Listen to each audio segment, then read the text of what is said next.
Hello good morning friends. आज हम लोग जा रहे हैं पावना लेक कैंपिंग के लिए। ये हमारे भाई रोहन पाटिल, दीपेश भोईर, अजय, कामेश। अभी हम पहुंच रहे हैं एक्सप्रेस वे के लिए। मिलते हैं आपसे थोड़ी देर में।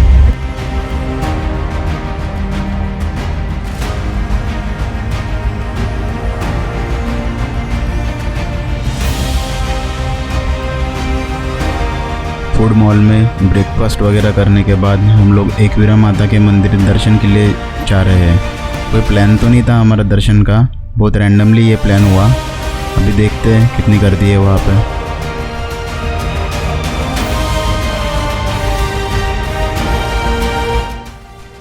फाइनली बहुत सारी सीढ़ियाँ चढ़ के आने के बाद हम ऊपर पहुँच गए और देखा कि मंदिर में बहुत सारी भीड़ थी। फिर लाइन में खड़े होके 1 घंटे बाद हमको माता का दर्शन मिला। फिर हम थोड़ा नाचे वगैरह एंजॉय किया और हम लोग अभी आगे निकले। एकवीरा मंदिर से पावना डैम की तरफ जाता हुआ रास्ता बहुत ही सुंदर नज़रों से भरा हुआ था। जैसे ही नज़ारे एंजॉय करते करते हम आगे बढ़ रहे थे, फिर हमें लगी ये 2 पहाड़ों के बीच बनी हुई घाटी। काले पत्थरों के पहाड़ और इनके बीच में से बनाई हुई घाटी और उसके बीच में से जाता हुआ रास्ता देख के सब लोग के मुंह से एक ही शब्द निकला, वाह क्या नज़ारे हैं।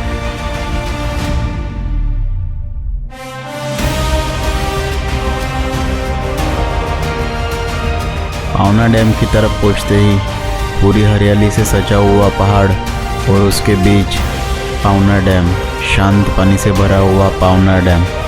कैंपिंग के लिए जाने माने जगहों में से एक पावना लेक। आज हम यहाँ कैंपिंग का एक्सपीरियंस लेने के लिए आए हैं। यह हमारा भी फर्स्ट टाइम ही कैंपिंग एक्सपीरियंस है। शाम होते ही हम डैम के पास बैठ के मौसम का पूरा आनंद ले रहे थे। रोज की भागदौड़ वाली ज़िंदगी से निकल के स्ट्रेस दूर करने के लिए यह बहुत ही अच्छी जगह है। यहाँ का एटमॉस्फेयर बिल्कुल ही अलग है, शांति, सुकून और मज़ा, इन तीनों का परफेक्ट कॉम्बिनेशन है ये जगह।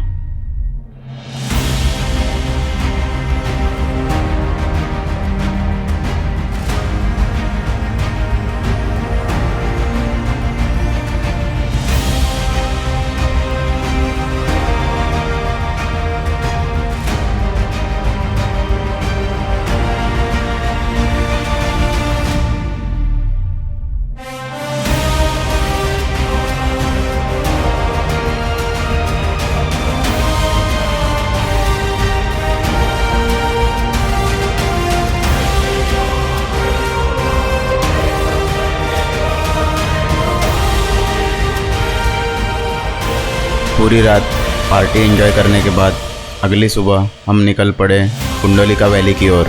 पावना लेक के मस्त मस्त ड्रोन शॉट हमने लिए और आगे निकल पड़े। रास्ते के दोनों तरफ हरियाली ही हरियाली, कोहरा और पहाड़, इनके बीच से हम जा ही रहे थे कि लगी हमें जोरों की बारिश। हम अभी पहुँचे थे मुल्शी लेक के पास। हमें यहाँ रुकना था पर इतनी ज़ोरदार बारिश की वजह से हमें यहाँ रुकने का मौका ही नहीं मिला। फिर भी हम गाड़ी से जाते हुए नज़ारों का पूरा आनंद ले रहे थे।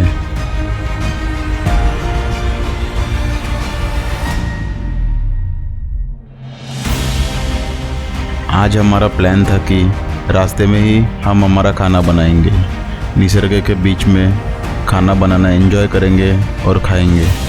इसके लिए हम अच्छी जगह के खोज में थे।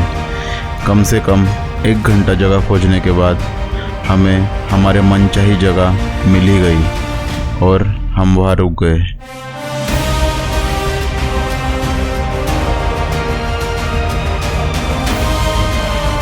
ऐसी निसर्ग सुंदरता में, निसर्ग के बीच हरियाली में बैठ के खाना बनाने और वही खाना खाने में जो मज़ा है, वो मज़ा ना ही होटल में आ सकता है, ना ही पैसों से ख़रीदा जा सकता है। इसके लिए आपको परिश्रम करना ही होगा। वो कहते हैं ना, कुछ पाने के लिए कुछ खोना पड़ता है। वैसे ही यहाँ खाना बनाने और वही खाना खाने एंजॉय करने में जो मज़ा आया वो कुछ अलग ही था।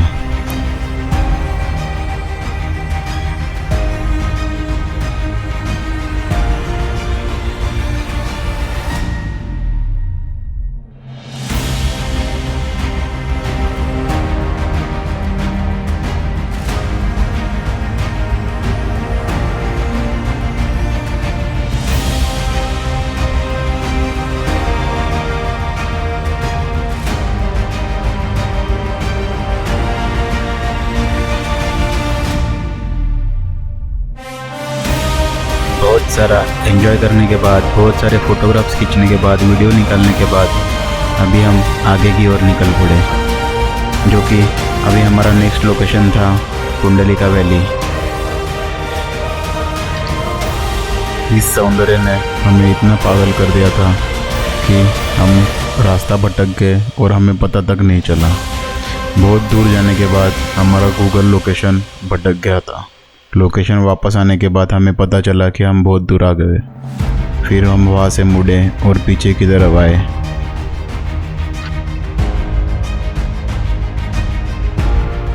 कुंडलिका वैली को जाने वाला रास्ता बहुत ही घने जंगलों के बीच में से जा रहा था। यही जंगल का नाम है अंधारवन। अंधारवन महाराष्ट्र में का एक बहुत ही घना जंगल है।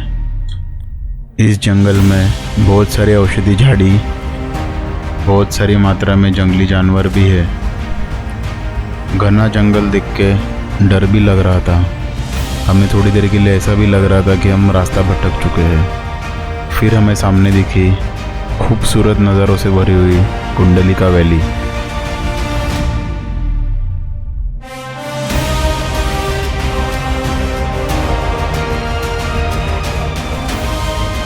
यहाँ पहुँचते ही पूरे दिन का स्ट्रेस एकदम से दूर हो गया, क्योंकि मौसम बिल्कुल ही अलग हो गया था। बादल पहाड़ों से खेलते खेलते जा रहे थे। दोनों तरफ ऊंचे ऊंचे पहाड़ और बीच में से रास्ता निकलती हुई कुंडलिका नदी। सामने एकदम विहंगम दृश्य हमें दिखाई दे रहा था। सामने का नज़ारा जितना भी मन में भर लो उतना कम था। बादलों की सफ़ेद चादर छा गई थी।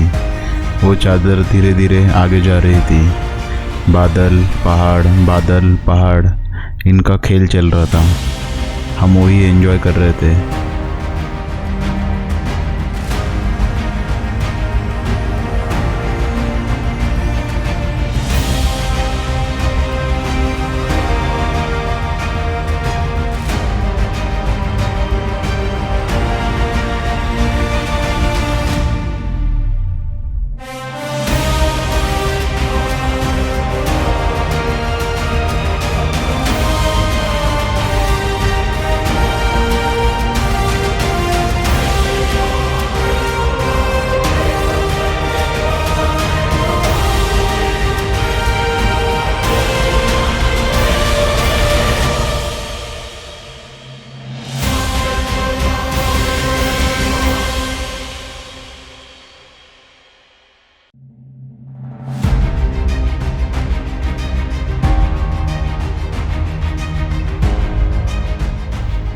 हमें यहाँ आके आधा ही घंटा हुआ था कि हल्की हल्की बारिश चालू हो गई और पलक झपकते ही अचानक से पूरे बादल छा गए और बादलों ने हमको खुद में समा लिया।